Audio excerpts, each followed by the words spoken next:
À travers ce cours, on a vu des ressources de base qui permettent de spécifier une application, notamment les pods, déploiements, services, etc. Et on a vu aussi Helm qui permet de packager et distribuer une application.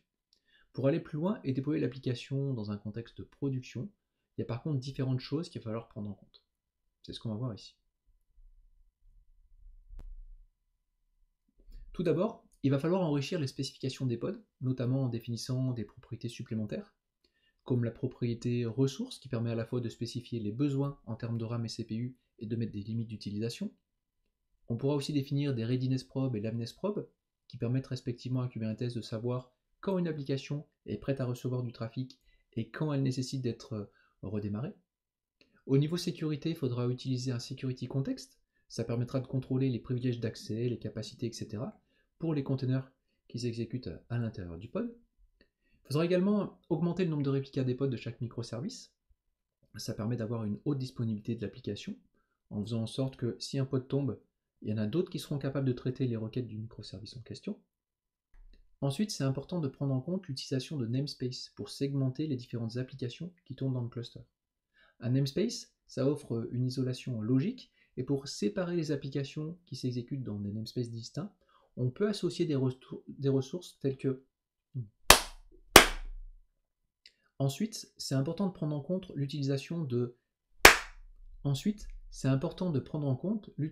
namespace pour segmenter les différentes applications qui tournent dans le cluster.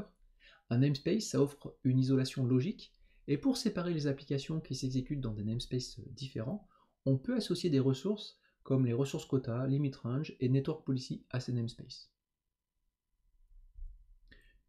Autre chose à considérer, si vous avez fait les différents exercices sur un...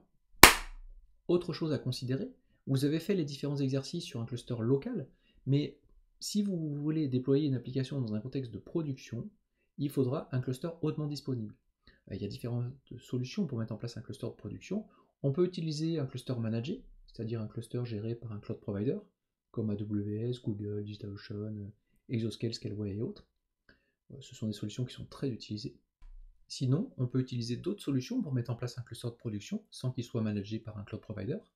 On pourrait par exemple mettre en place nos propres VM et utiliser K3s, MicroK8s ou bien Rancher ou encore OpenShift. Il faudra également équiper le cluster avec différentes applications. Pour l'observabilité, on aura notamment besoin d'une solution qui permette de gérer les logs, d'une solution pour récupérer et visualiser les metrics.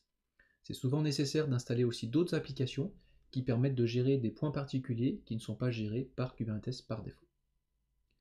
C'est aussi une grande tendance actuelle d'utiliser une approche GitOps pour déployer et gérer des applications.